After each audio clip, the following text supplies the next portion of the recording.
going to switch a thumbnail? Because we're not the thumbnails.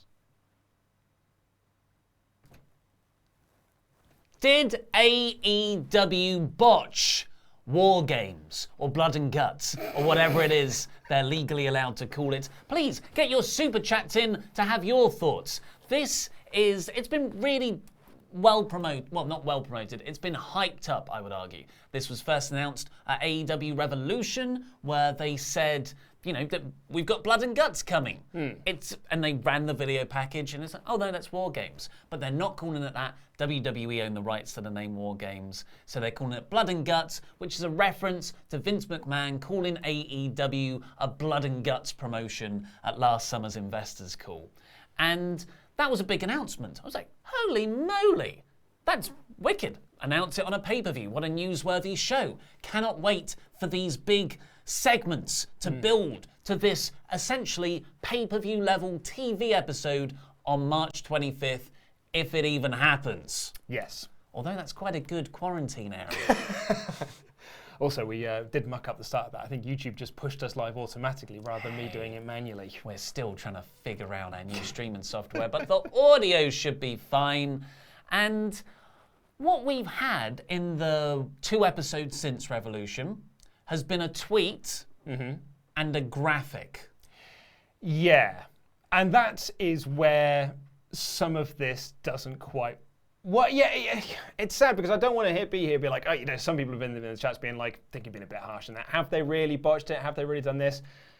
This match between the Inner Circle and the Elite feels like it should have had a lot more in it, as opposed to, as you say, they just announced it as a tweet on Sunday night on the same, kind of competing up against Elimination Chamber, just being like, hey, this match is happening, here are the participants, and then, hey, here are the rules. It's just a sort of slideshow of rules. And, they did some stuff on this show to build to that. I liked the fact that the Cody match finished in a submission to put over the fact that, this is, it's by submission or surrender only. But they did build this episode being like, you're going to find out the rules of this match. And really what that was, towards the end of the show, they had 2 slides up saying, like, here are the rules, and the commentators were telling you the rules throughout. There was no cool video package. There was no announcement of it. It was just, here are the rules. These are the people that are in it. And they didn't even really have that. They were just like, and, we're going to tell you that these people are fighting inside Blood and Guts, but there's no real reason for it outside of that we've been building this since the start of Dynamite's era. It was a Drew Gulak PowerPoint presentation. Yeah. And it's War Games. Yeah, that's it. Like, I think back to that the original William Regal announcement of we're going to do this in a War Games, and the crowd go nuts. Awesome. And, yeah, it makes it feel like a big deal. There's a reason to have this match, as opposed to these 2 factions have been feuding since Dynamite started. Back in October. The Inner Circle formed. Yeah. So we've been doing this for 5-6 months. So that has been a long-term build to get to this match. So it kind of sucks then that the match was just announced on Twitter. Yeah, and think of all the dramatic potential that you could have had in-ring segments for. So when they announced, sure, Revolution, I don't mind that announcement, we're going to have Blood and Guts, because you can't say War Games on TV. So when they say, we're challenging you to a Blood and Guts match, everyone's going to go, what? So you wouldn't get that William Regal pop. So it's actually quite smart to announce, here's what Blood and Guts is, the rest, ... But then don't continue to make the really dramatic moments of this feud just throwaway, not ad-libs, but, promotional bits. That tweet that went out on Sunday that said that this Blood and Guts match is going to be the Elite versus the Inner Circle, that should be a main event closing thing, where they're all brawling and they get pulled apart, and then Cody or Paige maybe, I don't know, someone on the Elite side, I guess, is like, well, we challenge you to Blood and Guts. There's 5 of us, there's 5 of you. It's predictable, but it'll be a really fun TV moment, as opposed to, here's a tweet. The crowd can react to it. Yeah, and then the following week, on this week's episode, the rules. Like, there's so much material there and potential, where Jericho should be saying, no, we want to change this rule. Or all right, you can have this if we get to go in first. Yeah. There should be a lot of jockeying around that. But they instead took the route, I guess more of a sports-based route, where they did this through the matches. Like you said, Cody faced Ortiz at the start. Really good match. And it ended, with Cody tapping out Ortiz in the figure four. Yeah, thanks to Arn Anderson's secret clipboard. His secret color-coded clipboard. I really want to see how he organizes those notes. I am convinced it's the running order of the show. Like he's going over. Exactly. I was just waiting for someone. I'm not hoping, but I thought I was going to log into Twitter today and see everyone's enhanced this image and it's just the running order of the show. And then, the main event was Hangman Page and a mystery partner taking on the Inner Circle of Chris Jericho and Sammy Guevara, which again gave you a big brawl at the end where the Inner Circle stood tall. 2 weeks running. Really good spot where Page is sort of running wild, but then the Inner Circle beat him down. Cody's beaten down. Matt Jackson. Jackson comes out later. Yeah, Cody, so Kenny Omega.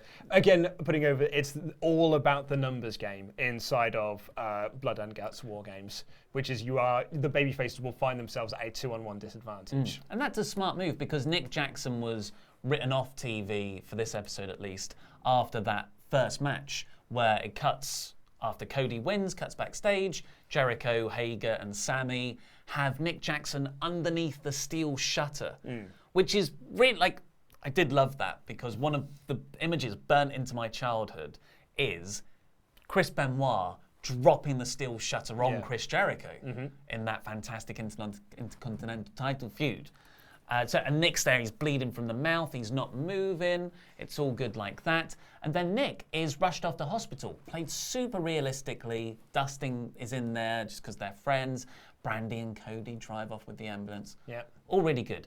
But what happens is Page is taken up to the ramp, they tease the shield bomb again, but then Matt Jackson makes the save. A mirror from last week when Page saved Matt, and then Matt gives him the middle finger. I loved this. This was hands down my favorite thing on the show.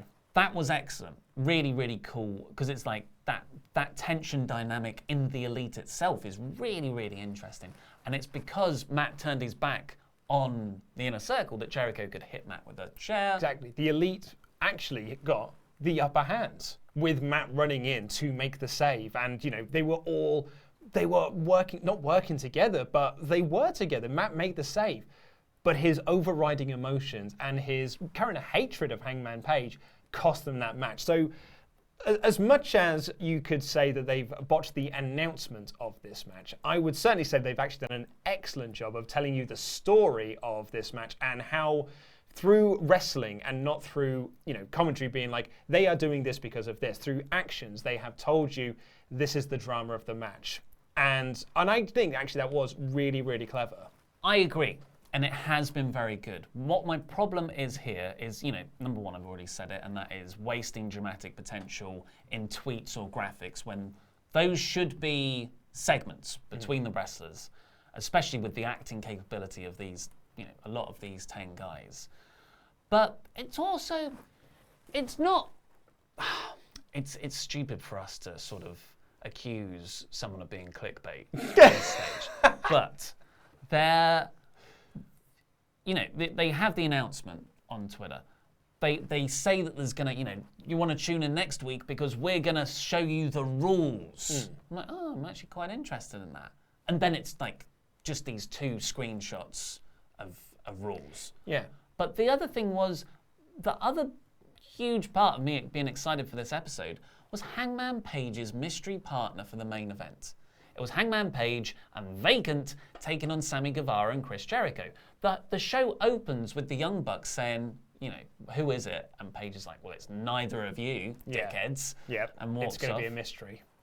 And what happens at the end is Dustin Rhodes comes out and he's like, he cuts a really good promo actually to Lexi, saying after what they did to Nick, I need to be in there because we need to kick their ass. Yeah, I'm going to tag with you whether you like it or not. So what was Page's? I'm guessing Page's plan was he hadn't picked out a plan. He figured that AEW had picked out a partner for him, or the Elite had picked out a partner for him. Really? Well, that's what I figured because they say he hasn't talked to anyone all day. He hasn't been talking to Dustin all day, and this is I know exactly what you're going to say here. his tweet over the weekend was where like he retweeted the image of him with Vacant and in the Blood and Guts match for F's sake. FFS, yeah. Yeah, for FFS, for being like, I'm being booked in these matches, I don't even know what's going on anymore. So I think in this sort of the kayfabe world, Paige went out there being like, I don't know who my partner is. I haven't picked one because I didn't get a chance to choose one. I was just given a partner. But it just doesn't make sense to me. I know. I'm trying to Pritchard this. Totally, but even that version, like, well, AEW, why did Dustin have to put himself in? Why didn't AEW? Because all the elite went off to the hospital with Nick. So you reckon one of the elite was going to be Paige's partner because that's what AEW management told her? I thought, you know, for a promotion that really does have a fine attention to detail now, maybe not in the first month, but now they really do. It just came across as a bit of a, I don't know, it's a bit of a bait and switch. Yeah. I was excited. Some people are saying that apparently they said that Paige's plan was to go it alone. Yeah, Paige, and also someone said, stop complaining. But, yeah. That's fair enough. That's fair enough. I just thought that this War Games is such a potentially huge thing. I completely agree. They might have given themselves too few weeks to build it. Well, but have they? It has been building a long time. Yeah. Like you go back, when was the Match Beyond promo? Like that was during Cody's feud with Jericho. That was like November last year. They have been teasing that they're going to do this War Games match. Yeah. So they have had this plan for a long time. So for it, as you say, to then give yourself 2 weeks to build it, kind of sucks considering you're building a 30-man Iron match for 4 weeks. And yeah, there is that argument that it's been building for 6 months. I get that, and I don't think that's wrong. But the actual match announcement itself has almost been left to the last minute, and I don't think it was the best idea to do it on Twitter. No. It's funny enough, like I was in a conversation with website WrestleTalk.com's Louis Dangoor, Danger Dangoor yesterday, because he hates the ranking system. Mm-hmm. Like a few people, they don't like the ranking system because to them it doesn't make sense. But every time I look at the ranking system, it completely makes sense because I tend to watch the YouTube videos that they put out. I watched the very first one. When they first did the rankings and everyone told them it didn't make sense, they had an answer for everyone's criticism against the ranking system. So I looked at all of those and I'm like, okay, well I understand this ranking system.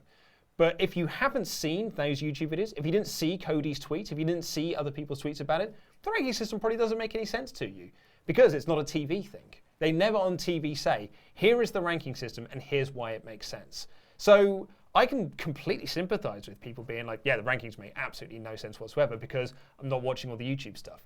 That same principle applies to announcing matches on Twitter. Because if you're not on Twitter, if you're not on social media, you didn't know what the entrants of that match were until you watched this show. Yeah, and even then, really. And we call WWE out for it all the time. So it would be hypocritical for us to sit here and say, well, this is totally fine. So I personally, I love all the guys involved. I love the stuff they did. I just thought there was this huge area that they could have made more effective as a part of it. Yeah. So now, really, to me, Blood and Guts just feels like a match that's in 2 weeks. A cool match, but nowhere near the first ever cage match. Nowhere near that Iron Man match. Yeah. And it's freaking War Games. Yeah, you're right. And like, this is what Cody wanted. Like that, the AEW podcast that he did with Tony and Aubrey. I was going to call her Gail Hebner because I couldn't remember her name. Like that's what his big envision, like his big plan is to just get all of Dusty's trademarks. Like it's so funny him talking about, I can have all the super brawls that I want. I don't really want those. Yeah. What I want is Starrcade. What I want is War Games because those are the ones that really meant something to my dad. Like I was just trying to do all of these trademarks, so I would just annoy them to the point where they'd be like, "Oh, fine, have it if you want it that bad." So War Games means a lot to Cody. So it does surprise me that it was just a Twitter announcement and then some graphics.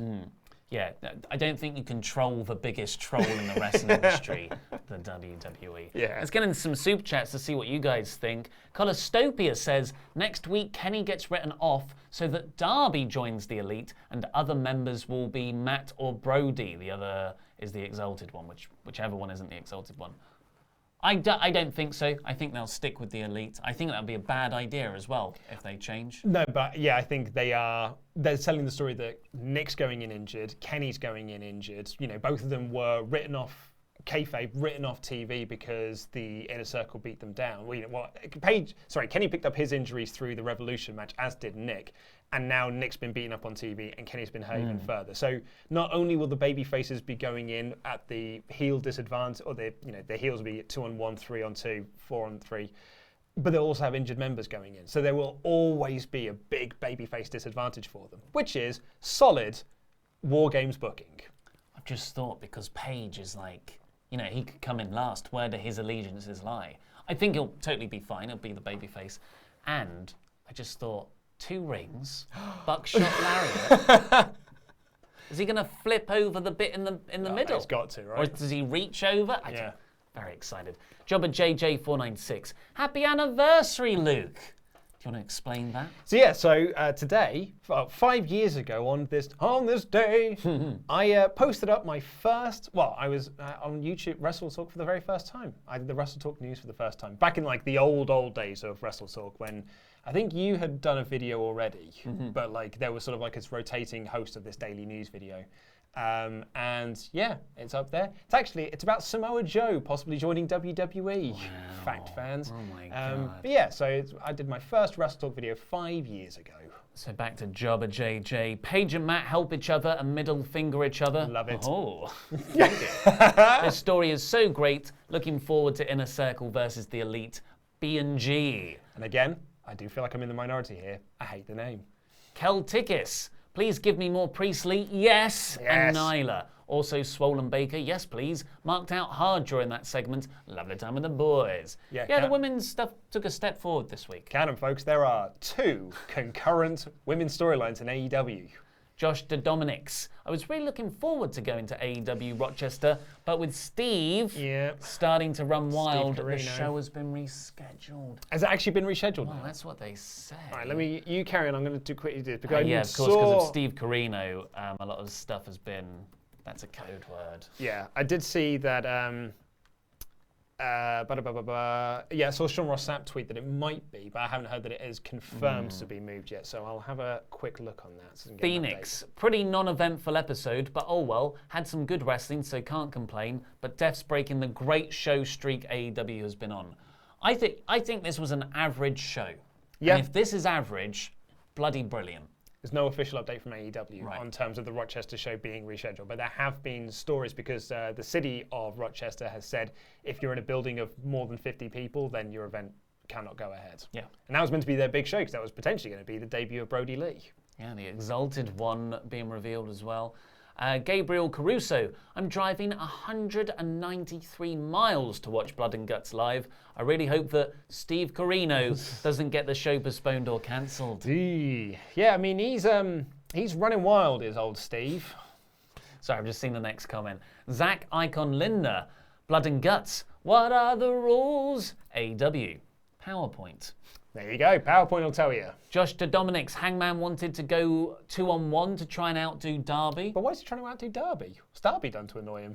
Well, I guess from the Yeah, I don't know. Yeah, I don't think that I'm asking questions and people can't come up with actual answers. Well, apparently Rick Havoc says, commentary said he didn't want to be outshined by Darby going in alone last week. But why is that? What's Hangman Page got? What's his beef with Darby Allin? Maybe he's a bit jealous of anyone's success. Doesn't seem right. Aliop Ingelert. My feeling on Page. He chose Nick in the open, covered for the camera by calling it a mystery, so Nick was attacked. That's why Matt's pissed at Page. No, Matt's pissed at Page because of the last 2 months of everything else. Yeah. New Age Entertainment. Any thoughts on the next 2 Dynamite shows being cancelled as they are in New York and New Jersey? I heard that's one of Steve Carino's main hangers. Yeah, so it's it's affecting everyone. There's stories that SmackDown might be not cancelled, but it might be done at the Performance Center. We still don't really know what the status is on WrestleMania currently. Well, we'll find out later today. We're going to find out later today.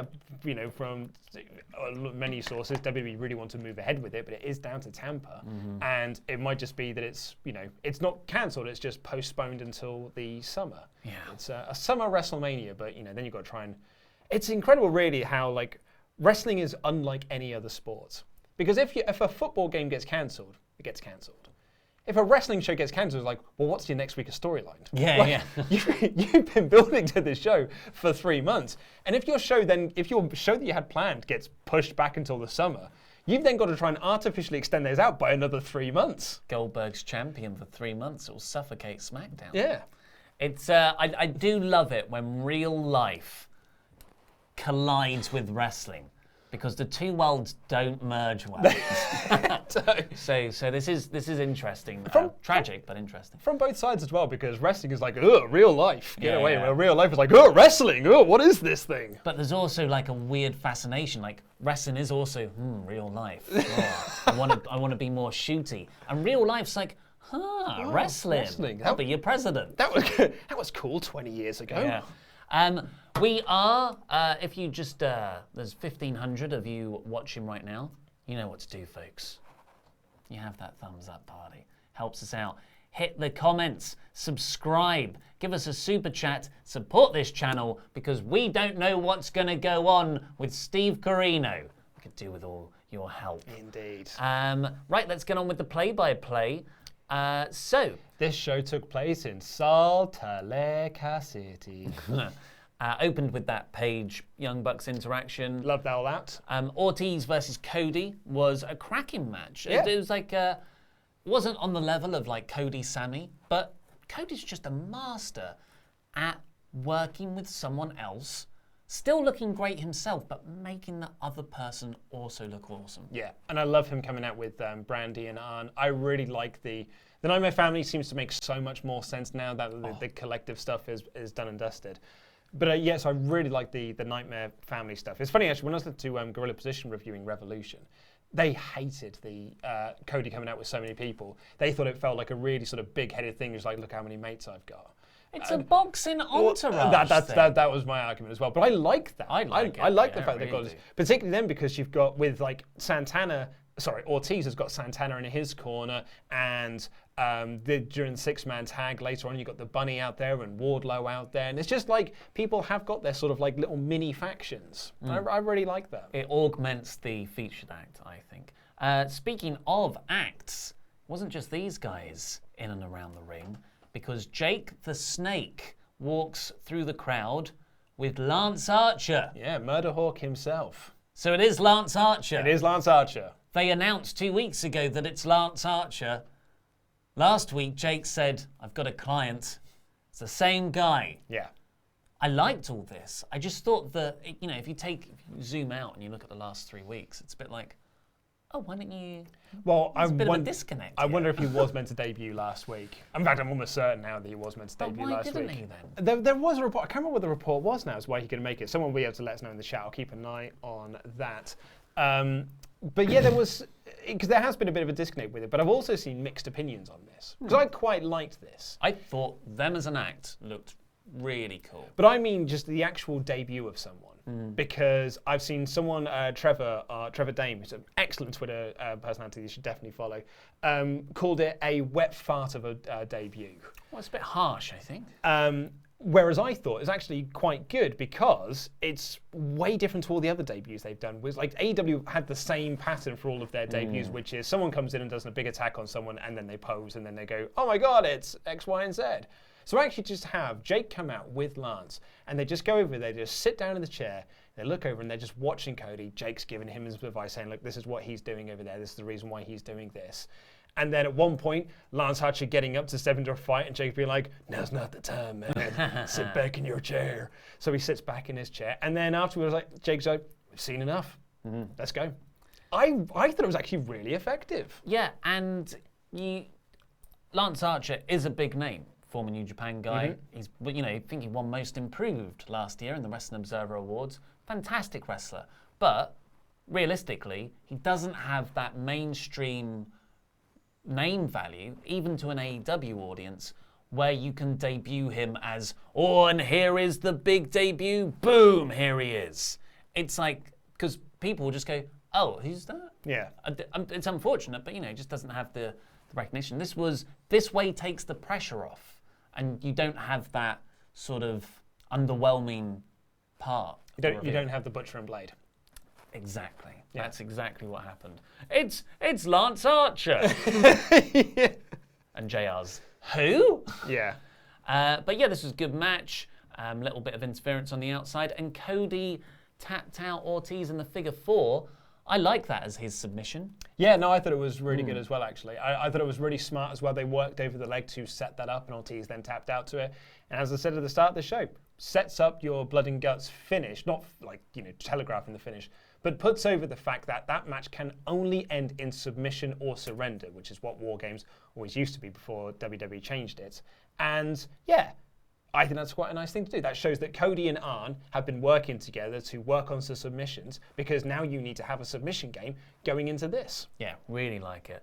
And then there was the beatdown angle of Nick Jackson backstage, which was very realistic. Then we got Chris Statlander and Shida versus Bea Priestley and Nyla Rose.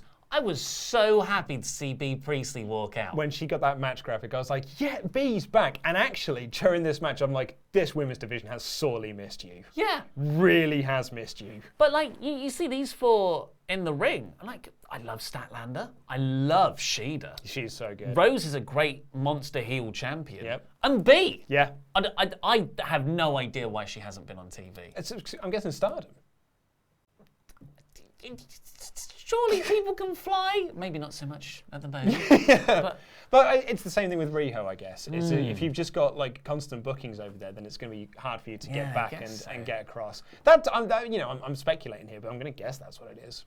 I think she's got such presence and such charisma, and her offense feels real in quite a unique way. I can't quite put my finger on it, but I think Priest is amazing. Absolutely, I remember when I first saw her, and she had something, but she was still very green and kind of in Ospreay's shadow, I guess. And like within 6 months, it was like, oh no, she's here now. Yeah. So really big fan. I remember getting a text from my wife after she watched WOS. Like she watched episode 1 of WOS, and the text message she sent to me was like, "Bea is the coolest thing I've ever seen." Yeah. She just like instantly, like she's just got this presence about her. And she's like, I love her. I think she's awesome. Yeah. And my wife hates wrestling. I'm always worried she's gonna like beat me up or take my lunch money as well. And I like that weirdly. Denimatrix. But yeah, I thought this match was actually a pretty decent tag match as well. Yeah. And what I really particularly liked about this is that although Nyla and Bea picked up the win, it really put a spotlight onto Shida in particular, being like, wow, Shida, she's ranked number 2, and this is why she's ranked number 2. And she is gunning for Nyla Rose for the championship, but also there's Bea Priestley over here as well. And like, Shida nearly won this match on her own when Statlander got wiped out. But because the numbers game got the better of her, she then got wiped out by the Beast Bomb. So the champion has pinned the ranked number 1 competitor.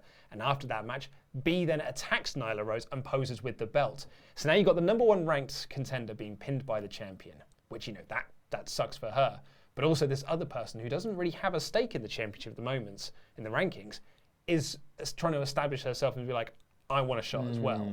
Yeah, really liked it. It's a lot at play. I really liked it. And there was a lot of thought that had gone into the spots as well. Just one in particular I'd never seen. Bea was draped across the middle ropes in the corner, and Shida suplexed Statlander onto her gut. That's cool. It's really cool. So really, really good stuff. I also particularly liked Bea's wicked octopus stretch. Yes, and the rolling pin thing. Yeah, I was going to say, lovely shout out to Chris Brooks. Yeah, and the octopus stretch. Thought it was great. Then we got the Dark Order infomercial parody with Christopher Daniels really pretending to be the guy who does all the Dark Order infomercials. Yeah, this was really well made. I really like this a lot. Yeah, you may remember me from such videos as it was Daniels being really, really good. And talks about how, hey, Dark Order, you came in with a lot of promise. Everyone was really behind you. And then you came up against SCU and we knocked you out the tag title tournament and things haven't really been the same since. And you keep teasing that there's this Exalted one, but I've not seen any evidence. So I'm challenging you to singles matches. Singles match against Uno and Grayson. And if the Exalted one does not come out during any of those singles matches, we'll know that he's made up. Yeah, and then later on there was a graphic that said the Exalted one will be revealed next week. Yeah. So, sounds like it's gonna happen. Well, yeah, I mean, that did strike me as weird because, as I said, Daniel's announcing we're gonna have these 2 singles matches, and he did say, it could be on Dark, it could be on Dynamite, could be on pay-per-view. Neither of those matches were announced at the end of the show like they usually do. Here's what's coming up next week. But there was that graphic that said, like, the Exalted One's here next week. Yeah, it should have been, will we get the reveal? Yeah. Because, it does...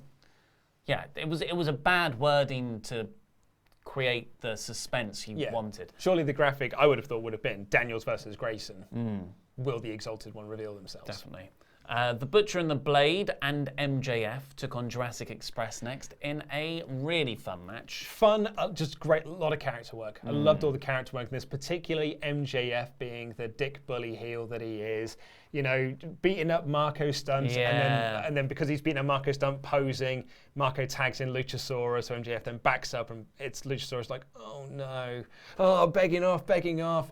Really, really fun stuff with him, and boy howdy, Jungle Boy's hot tag was marvelous. I love Luchasaurus so much. Yeah. I wrote in my notes, I wish Luchasaurus wasn't getting worked over. Because sometimes my Wednesdays are built around, I'm going to get to see a Luchasaurus hot tag tomorrow morning. So I can't believe I was getting a bit grumpy, but he was taking the heat. Your favourite was getting worked over. I know. I was so worked. But then Jungle Boys, like you said. Yeah. But I really liked Marco Stunt's tag. Yeah. When he hopped in, he went straight for MJF, and MJF's goofy coward selling was perfection. So I really liked all this. And Luchasaurus and the Butcher having their stare down big beef. Did you? I don't know if you spotted this. Not my favourite moment of this match, but one that I've seen gift quite a bit. You see Luchasaurus accidentally kick Marco Stunt in the face as he was getting in the ring. So like Jungle Boy's posing, Luchasaurus goes to put his big foot over the ropes, but he just kicks Marco Stunt in the face. Realised what he's done. He's like, oh, sorry, mate. What are you going to do? It was.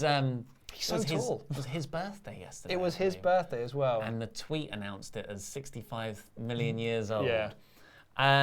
So, thanks to some distraction from both the Bunny and Wardlow, MJF was able to make Stunt tap with the armbar. Yeah, so Bunny distracted Jungle Boy, and Blade was able to push Jungle Boy off the top rope, and Wardlow hit Luchasaurus with the diamond ring, the very well protected diamond ring.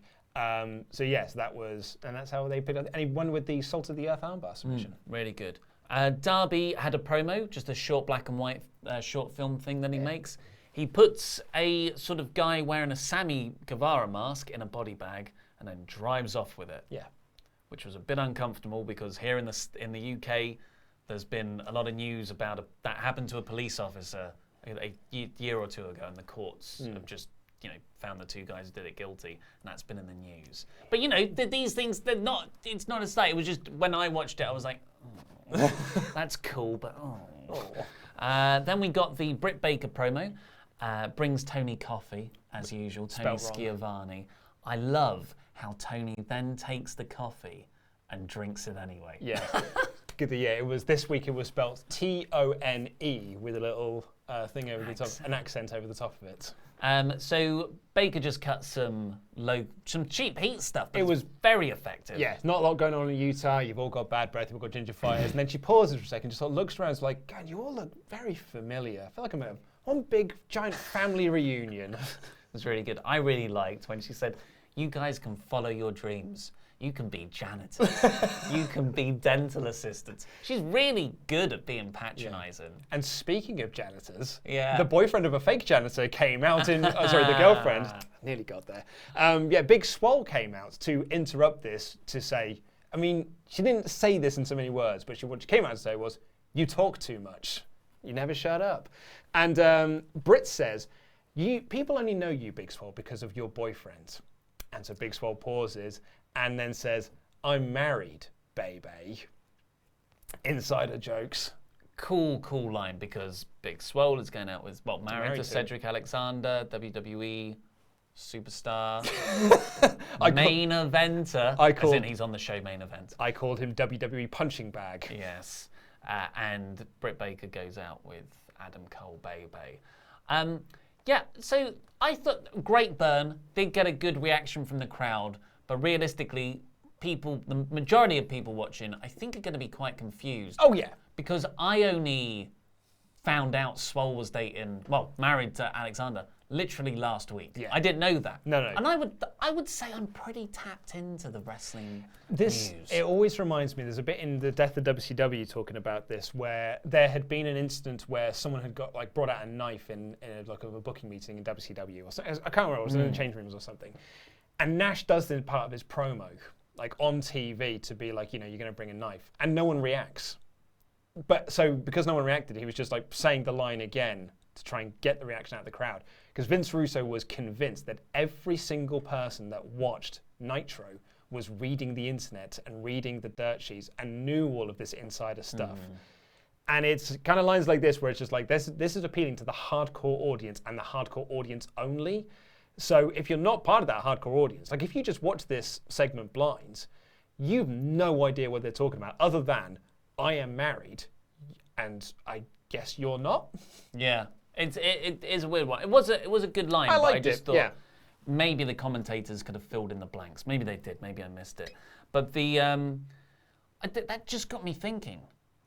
Surely Cedric's got one eye on AEW right now. Well, this is the other part of our title. Some people are asking, hey, what's the deal with the title and the thumbnail not being the same text?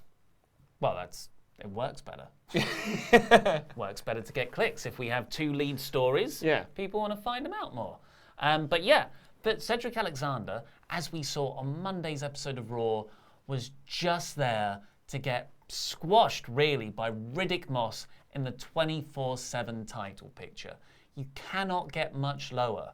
If you go any lower, you're Ricochet and you're on WWE main events. Yeah, which I think Cedric has actually spent a large portion. Basically, he is someone that went to the Raw roster with a lot of promise, had that United States Championship feud with AJ Styles where he lost and got beaten by a drum a lot, beaten like a drum a lot. But then, remember he had that big dive off the stage? Through the summer, yeah. Yeah, through the summer, they were like, oh man, there's big stuff for, and he had that bit with Roman where he was the fake janitor and stuff. But then he was just essentially taken off TV. There were reports where Vince had given up on him. And despite the fact that Paul Heyman wanted to push him, and that really feels like it's true. That was a very true report because barely been on TV since. When we do see him, squashed by Riddick Moss. Yeah, he was reportedly a Paul Heyman guy, but Vince just decided no. And ever since that date where those reports came out, Vince said no. He hasn't been around for 3 to 4 months. And it just makes you think back to that Cruiserweight Classic, the summer of 2016, where the crowd are chanting after Cedric lost his semi-final or quarter-final match. Quarterfinals, yeah. Please sign Cedric. Cedric. Sign Cedric. And then Triple H comes out. Was it the next week? Or No, it was right right there, wasn't it? Well, they filmed it brilliantly as well because all of that was stuff that wasn't really designed to be on television. They were just going to have Cedric lose, but the crowd reaction was such that they ended the show with the crowd chanting, please sign Cedric, Triple H coming out, giving the thumbs up to the crowd and walking in backstage. And that was how that show ended. It was an amazing, amazing organic moment. And that was 3.5 years ago. Most WWE contracts are 3 years. If you go back to that period, of course now they're 5 years plus, however long they can get you for, like a Scientology contract. But Cedric's got to know now that he cannot go any further than he did in WWE than last year. You could go back to NXT, but is that a step back? I don't know. If I'm him, my wife is in AEW. AEW pushes people better and lets people have certain kinds of matches. I've got to think that he would want to move there. But I don't know how he can get out. Yeah, no, Does he ask for his release? I don't know. Well, I think that would probably make it worse, to be honest. I think you want to play the revival smart game of just staying quiet and just waiting for your contract to run out. Oh, someone's just super chatted. Anton H. Did you guys listen to Dave on Wrestling Observer Radio today? No, I haven't yet.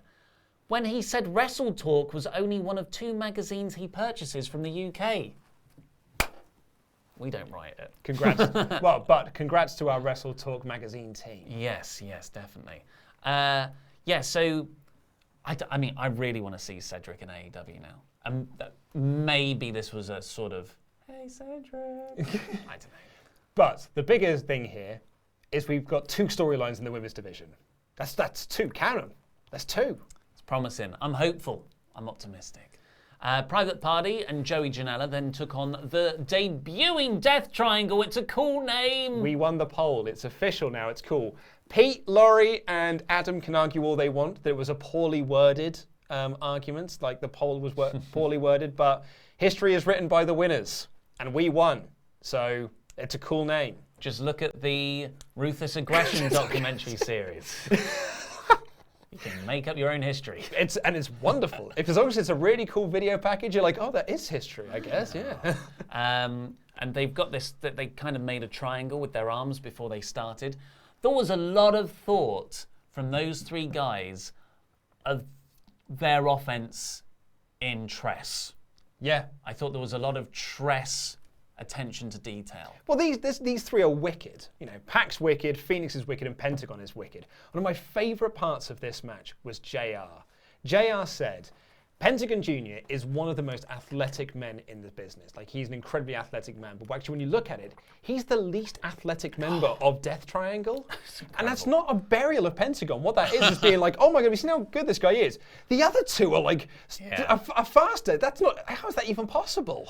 It's almost a, well, no, not almost. It's a dream team. It is. It's, what was that band that did Cream? Well, yeah, Cream, yeah. Cream were a the super band. The Traveling Wilburys. Traveling Wilburys also work, yeah. Yeah. Yeah, so I was excited after last week. I was also a bit cautious because it does feel a bit like, you two speak Spanish.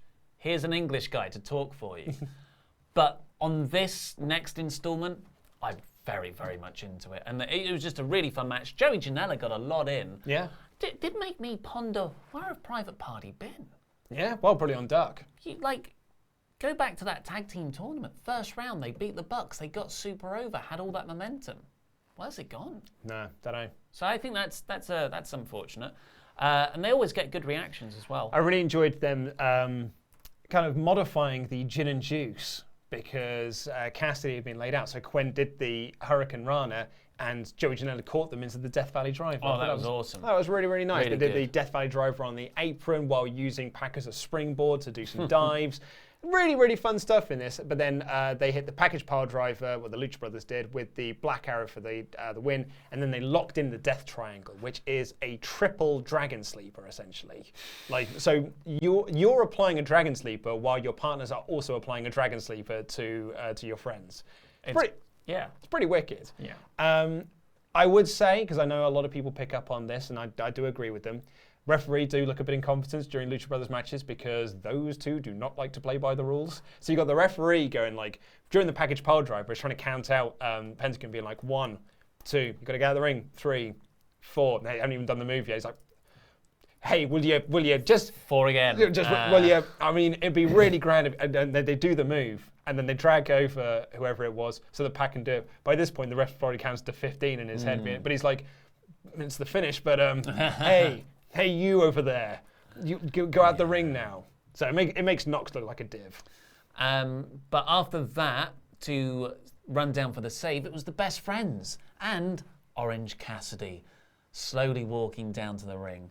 And they sort of chase them off, and I cannot believe they have built such a genuine not upper mid, that's a bit too extreme. Like a solid mid-card feud between Orange Cassidy and Pac. Because that's what this is. And it really harkens back to the best thing about Vince Russo. And that was in the Attitude Era. He gave the mid-card guys really good stories to work with and really fleshed out characters, as sort of stupid as they were sometimes. But at least the feuds and blood feuds felt really real. That's it, yeah. The storylines might not have always been great. In fact, a lot of times they were a bit pants and do not hold up in today's light. But at least they had something to do. They were on... When they had pay-per-view matches, you were like, oh, there is a reason for this pay-per-view match because there's been 4 weeks of story to get me to this point. Yeah, really, really, really like it. And so many Cassidy cosplayers in the crowd. Oh, they love a Cassidy cosplayer, don't they? And honestly, I love showing non-wrestling fans or lapsed wrestling fans Cassidy. I have yet to find someone who hasn't busted a nut laughing. Yeah. Cookie upstairs, who does all our merchandise. Yeah. He texted me this morning with an Orange Cassidy meme. I'll show you. Please do. There it is. Where is it? Where is he? There he is. It's a quote of Arnold Schwarzenegger, "You can't climb the ladder of success with your hands in your pockets." And then Orange Cassidy, "Hold my beer," with a picture of Cassidy sort of leaping over the top rope with his hands in his pockets. And they're going to be wrestling next week. We're getting the Best Friends and Cassidy versus Death Triangle. I'm excited. I am excited. Well, if the show happens, you know. Then Dustin cut a promo backstage to Lexi saying that he'll be the tag partner for Paige. Whether you like it or not. Paige is warming up. Bicep curls a beer barrel. Yeah. Very funny. Then they run a few submissions for the search for Spears. Mm-hmm. I don't know why. I don't know why either. But I do know that Shug D, who's hidden behind our Firefly Funhouse thing, was part of it. Well, we should send one in. Well, I thought that, but then I thought, is it going to look desperate now that they're starting to put them on TV? Like, if we'd have done it last week... Yes, we've missed the boat. Well, I think we've missed the boat now, yeah. And then they said the Exalted One will be revealed next week, which was Luke Harper's rumoured debut. Is next week the show in Rochester? Yes. Yeah. In which case, the 18th, yes. which would be the week before Blood and Guts. So, you know, you'd assume that means Luke Harper's the Exalted One. Which, that's fine. It's not how I'd have done it, but yeah. But I don't, maybe Broken Hardy isn't the right one either. I don't know. And then we got the rules. Then we got a really good Mox interview. Yeah. Sit down with JR and just, this is what JR's brilliant at. Yeah, absolutely, it really was. And Mox was just there to cut the promo to say, you know what, I'm not medically cleared at the moment, but I will be soon. And, when I am, I'm coming back for the Inner Circle. We've got unfinished business. It did feel like they were setting up Hager versus Moxley as the next title feud, which I'm slightly concerned about because that feels very mid-card. But it was like JR was very, direct in asking, surely we're going to see you versus Hager at some point. Yeah. And I'm like, I don't know if Hager feels like a big enough deal to be fighting for the title currently. I've also got one very nitpicky thing. Very nitpicky. I would have filmed this interview somewhere else. It looked like they were in a very, very fancy hotel foyer with a fireplace behind them. I don't think that's befitting of the character you've presented Mox as. Mm-hmm, yeah. He's not cleared. I don't think it's good to show him relaxing. Yeah. He should be angry. That should have been in a gym. It should have been rolling around on the mats again and then, in a sort of MMA training camp. Maybe JR's talking to him as he's doing some punching bags. I mean, you're absolutely right on that one. It's interesting, although unfortunately the event's been cancelled now, the Scrap-A-Mania, the promo package that OTT released for David Starr versus Jon Moxley is, it's so good. They do great video packages. They really do. Mostly because they don't care about copyrights. They'll just use WWE footage and be like, yeah, it's fine. They probably won't notice. And it's like Mexico. Yeah, they use AEW footage, hoping that no one will really notice. But it's such a good promo package. It made me hate Jon Moxley. Like, it really did a good job making me go like, yeah, you're right, David Starr. He did sell his soul to one billionaire, leave, and then sign his soul to a different billionaire. I'm like, you're right. He's not independent, David Starr. You're right. Yeah. It's amazing. So just, I'm just going to show Luke something on my screen because we might have a cool thing to talk about tomorrow. Oh, hello, mate. Hello, mate. Stay tuned. Stay tuned. Stay tuned. Yeah, stay tuned. And then we got the main event, which was really fun, but I felt a bit cheated out of a better tag partner. Not that I don't like Dustin. No. But I said in my news, it makes perfect storyline sense. However, it was not the coolest reveal in the world. Yeah. So, and we've already talked about that in the opening. I just love Paige bouncing off stuff. I don't think I've seen anyone bounce off ropes the way he does. You throw him into the barricade to twang clothesline. Yeah. It's like he's made of flubber. He has, man, what a difference half a year has made. Yeah.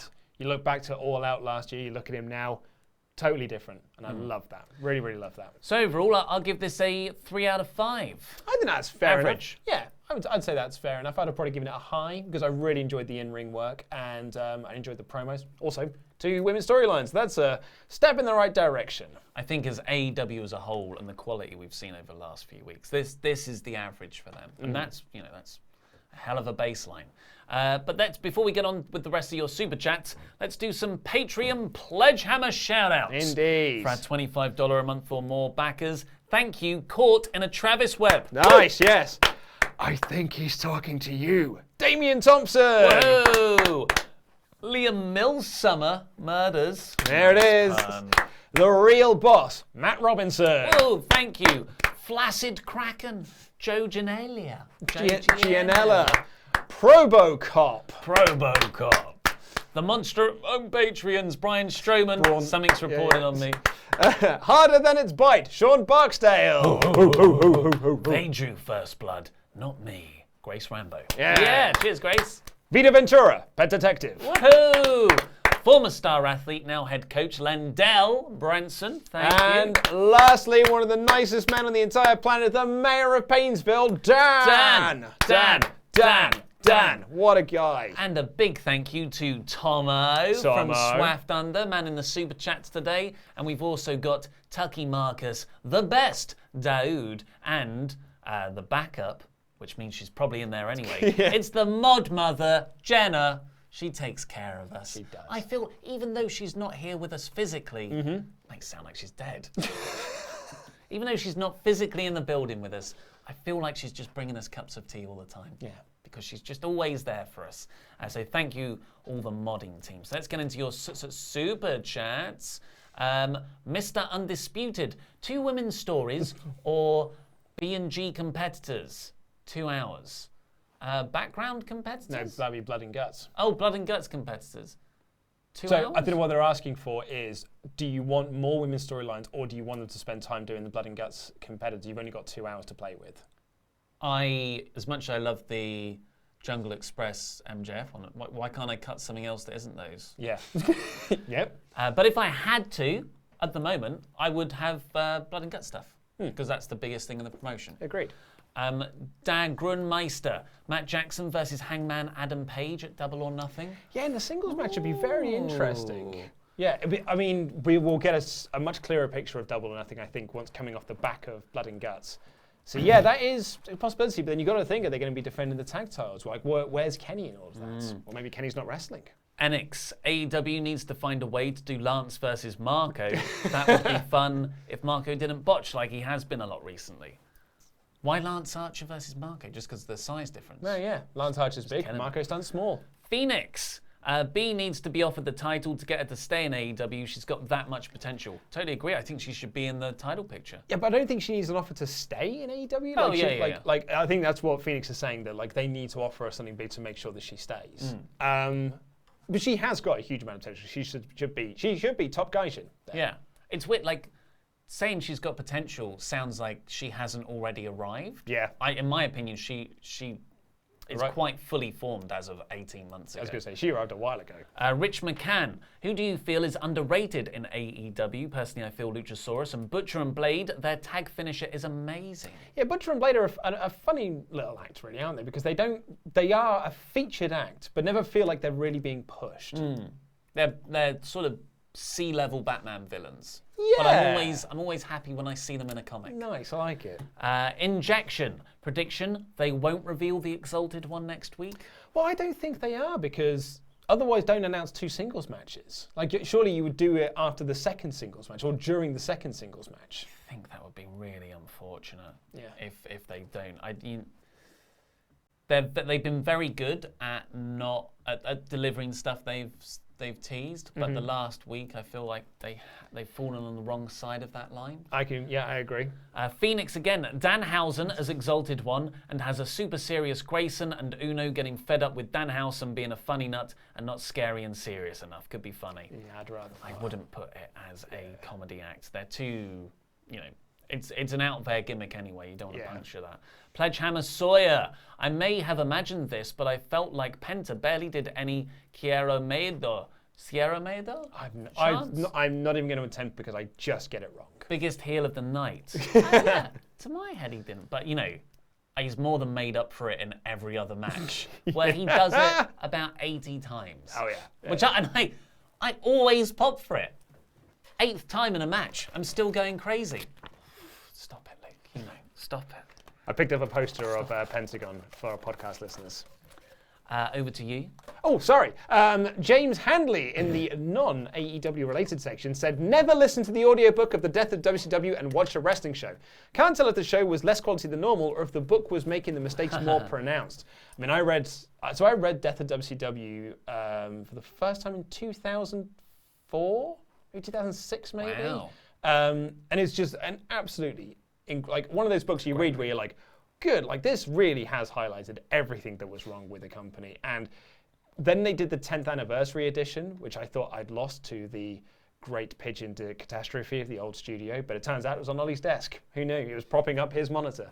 The 10th anniversary edition is even better because that not only tells you all the great stuff with stuff that was taken out the original transcript with new interviews and stuff going in, but also has like a lessons not learned. Just pointing out how so many companies have made the exact same mistakes that this company that went out of business did. It's incredible stuff. But don't think, you probably just went into this episode of Dynamite with a certain mindset. And this was subpar compared to the previous 2 months, really, but it was nowhere near as close as anything in that book. Oh, sorry, it's me, isn't it? I'm very bad at this. Smarty, Chris Jericho has said that the Steve Corino virus is nothing but mass hysteria. Do you think his opinion has any impact on any AEW's approach to the situation? No, not at all. No. I don't think that AEW believe Jericho that it's made up.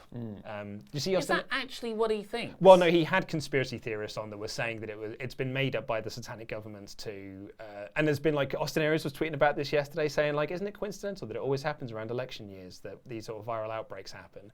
And then said, it doesn't though. The last one was in 2002, wasn't it? And then said, what was the thing that really made me laugh? It was like, yeah, it's obesity kills people. And it's like, can't argue with that. I know, but I was like, I don't think anyone is saying that this is the only thing that's killing people at the moment. Whereas a lot of these people are just like, this is the, hey, loads of things. Cars kill people. Why aren't we banning cars off the road? Cars don't exponentially increase. Anyway, Felix Wolf, I'm looking to start training to be a pro wrestler soon myself and was wondering if you believe age is irrelevant when it comes to starting training. I've just turned 27 this past Monday. Cheers. Absolutely frigging not. Do you know why? DDP. Didn't start his career until he was 40. Incredible. Neither did Batista. Batista was a latecomer. He was like 35, right? Yep. Wreak Havoc, Kip Sabian, Sammy Guevara, Cedric Alexander, triple threat. Yes, please. Oh, yeah. Tasty. And slappy, that will be. And Austin Shrug, Joe. If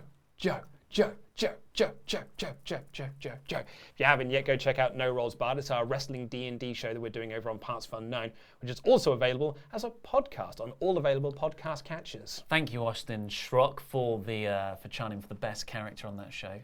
And your generous donation.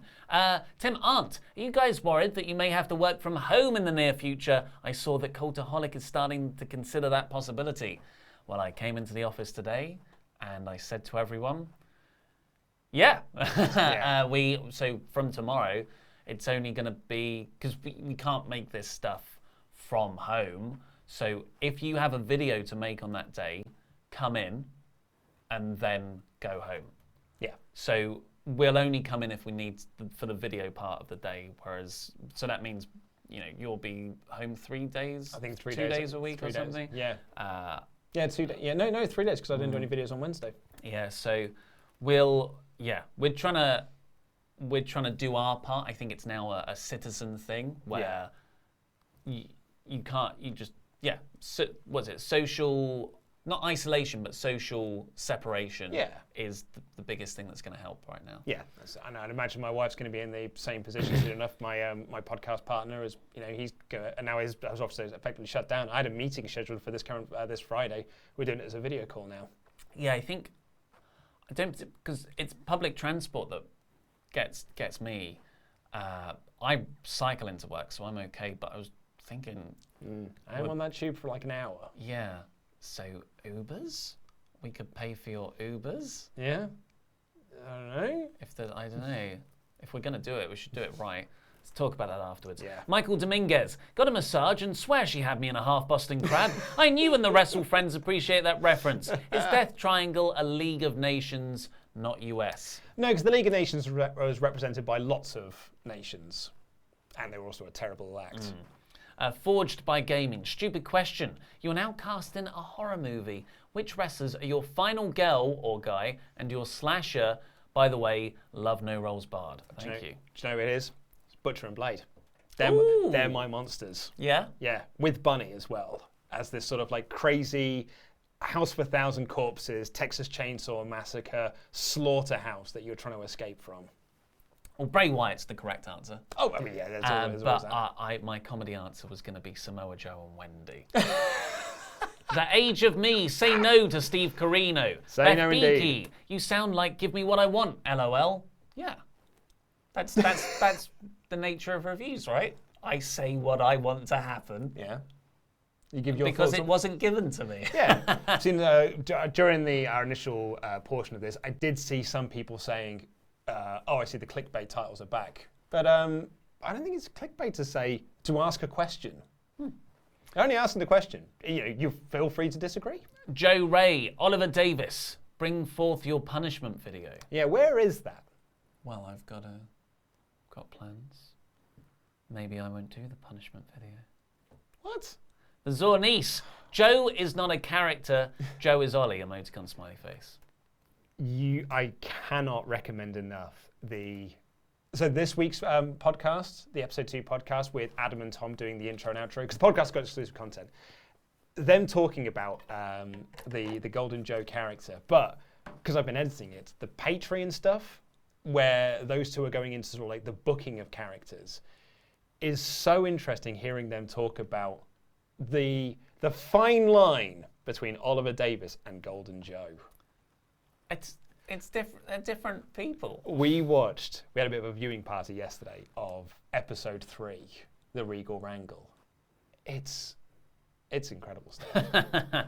Hats off to Rich. Rich has done an amazing job. And just last minute super chat, Gordon Maston says Dynamite cancelled next week because of Steve, unless there's been an update I'm going to check this out because there are also people in the chats that are just saying WrestleMania has been cancelled when there's not actually an announcement of that yet. People are just trying to wind people up in the chats. But we will find out about that today, probably. Indeed. Again, there's been no official announcement from AEW. I'm going to do a quick Google of it. Rochester. Well, and thank you also to RJ for Nips Odell for our last super chat there. Thank you, everyone, all so much for tuning in today. Has AEW been cancelled? Well, okay, according to this, next week's edition of AEW Dynamite in Rochester has been rescheduled due to the recent coronavirus. The event was originally scheduled, blah, blah, blah, blah, blah. Ticket holders will have the option to request refunds. I wonder where the source of this is. All Elite Wrestling is expected to make announcements shortly, including details of how they plan to present the show.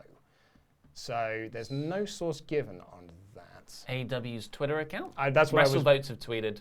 Connor Matthews is saying. Okay.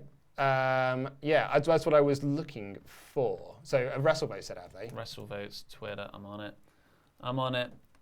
Oh, wow. Apparently Vince McMahon is at the Tampa Bay meeting right now. This is personal opinion, but postponement is the leading choice. Of WrestleMania, yeah. Discussions, nothing about AEW. Okay.